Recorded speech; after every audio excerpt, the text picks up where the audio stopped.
ബഹുമാനപ്പെട്ട പ്രതിപക്ഷ നേതാവിൻ്റെ പാർലമെൻ്ററി ജീവിതം തന്നെ RSSൻ്റെ ദാനമാണ്. 2001-ലും 2006-ലും പറവൂരിൽ നിന്ന് RSS നേതാക്കളെ കണ്ട് ചർച്ച നടത്തി പിന്തുണ വാങ്ങിയാണ് ജയിച്ചത് എന്ന് RSS തന്നെ പറഞ്ഞിട്ടുണ്ട്. ഇതുവരെ നിഷേധിക്കാനോ തള്ളിപ്പറയാനോ അദ്ദേഹം തയ്യാറായിട്ടില്ല.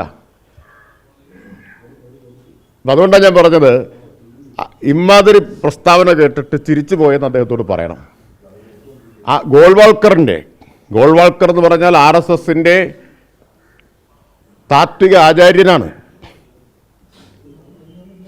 വിചാരധാര എഴുതിയ, കമ്മ്യൂണിസ്റ്റുകാരെയും മുസ്ലിങ്ങളെയും ക്രിസ്ത്യാനികളെയും ഇന്ത്യയിൽ നിന്ന് ഉന്മൂലനം ചെയ്യേണ്ട 3 ശത്രുക്കളാണ് എന്ന് നിർവചിച്ച ആ ഗോൾവാൾക്കറിൻ്റെ ജന്മശതാബ്ദിയിൽ അദ്ദേഹത്തിൻ്റെ ചിത്രത്തിൻ്റെ മുമ്പിൽ പോയി വിളക്ക് കൊളുത്തി താണുവണങ്ങിയ ബഹുമാനപ്പെട്ട പ്രതിപക്ഷ നേതാവ് മുഖ്യമന്ത്രി ആക്ഷേപിക്കേണ്ട